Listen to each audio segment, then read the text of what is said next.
கூறாமை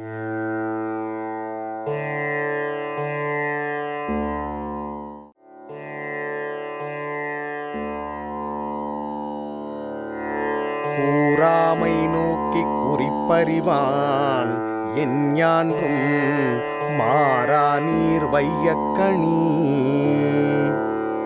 சொல்லாமலே முகத்தைப் பார்த்து ஒருவன் நினைப்பதைச் சொல்பவன் உலகிற்கு அணிகலன்.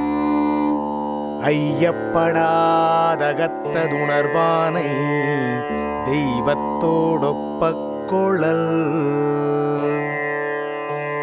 ஐயமின்றி பிறர் மனமிருப்பதை அறியும் ஆற்றலுடையவன் தெய்வமென மதிக்கப்படுவான். குறிப்பிற்குறிப்புணர்வாரை உறுப்பினுள் யாது கொடுத்துங் கொளல்.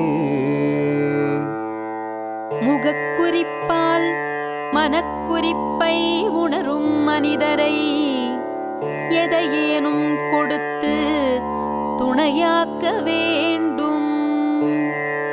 குறித்தது கூறாமை கொள்வாரோடேனை உறுப்போரணையரால் வேறு.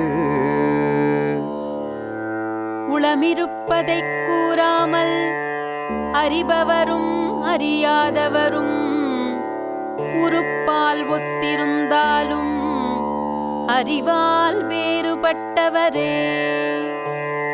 குறிப்பிற்குறிப்புணராவாயின் உறுப்பினுள் என்ன பயத்தவோ கண்.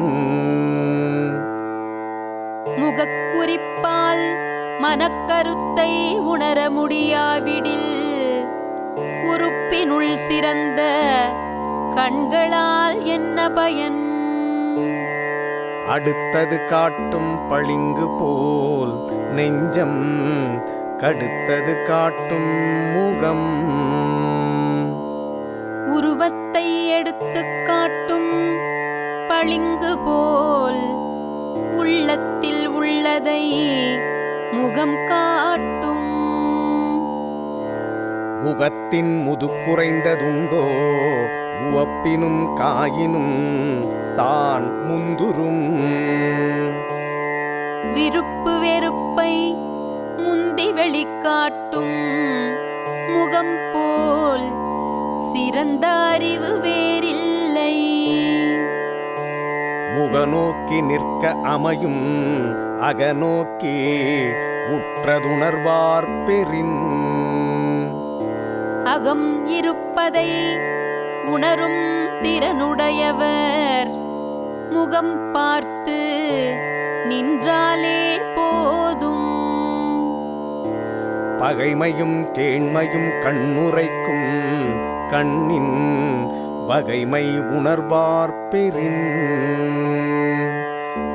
பார்வையின் தன்மை அறிந்தவர் கண்களாலே பகையா நட்பா என்பதை அறிவர். நுண்ணியம் என்பார் அளக்குங்கோல் காணுங்கார் கண்ணல்லதில்லை பிற.